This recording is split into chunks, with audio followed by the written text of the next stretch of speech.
we're childhood sweethearts, if you like. We met really young through church, got married, and Noah came along straight away. He's our oldest. We had Levi and Ezra, and then we had a bit of a gap, and I admit to you, I was desperate for a little girl. So Eden's a year old, she was a year. Growing up, you always felt that all these homeschooling families, and I know I'm generalising, were maybe a little bit different, if you understand what I'm saying. But as we grew up and matured, you could see that actually the differences in the children were actually something that you would desire for your own children.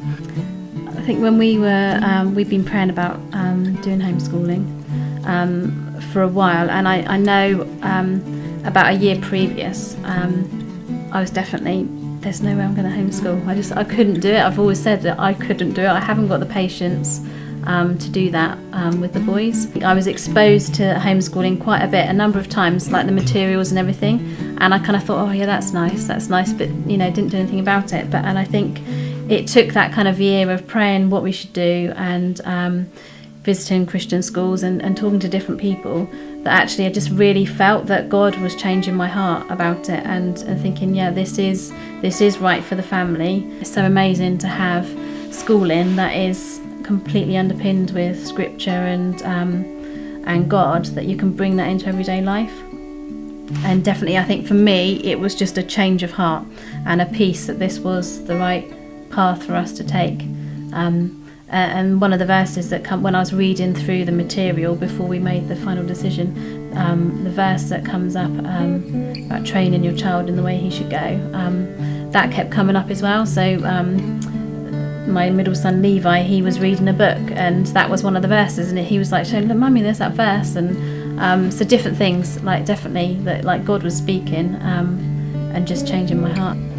So obviously you bring your family in to your own home, and it's just you guys, which is obviously the way that the Lord intended it, where God intended families to be together. That is a massive testimony.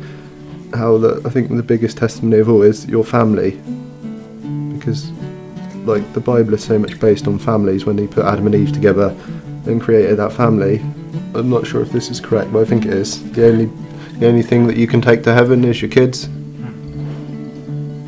It's so lovely to be able to have Steve at home, coming home and sitting around the tea table and having tea together.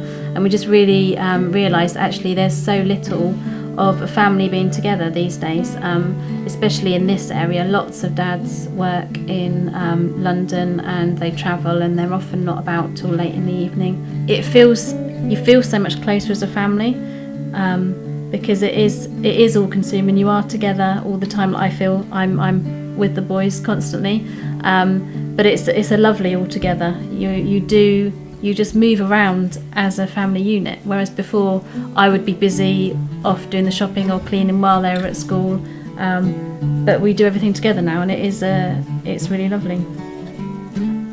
As brothers, they definitely are closer. They're getting on much better than they were.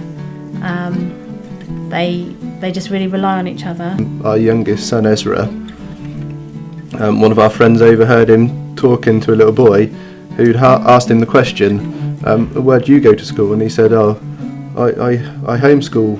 And the little boy said, oh, so what do you do then? And he said, oh, I get to be with Mummy all the time. God has given me the patience I've needed, the strength I've needed, and I think I feel that as a family we've been blessed making that decision. So I would say to anyone thinking of doing homeschooling that God will just bless you for making that decision, and that you will feel blessed by having your children around you and by seeing them grow up.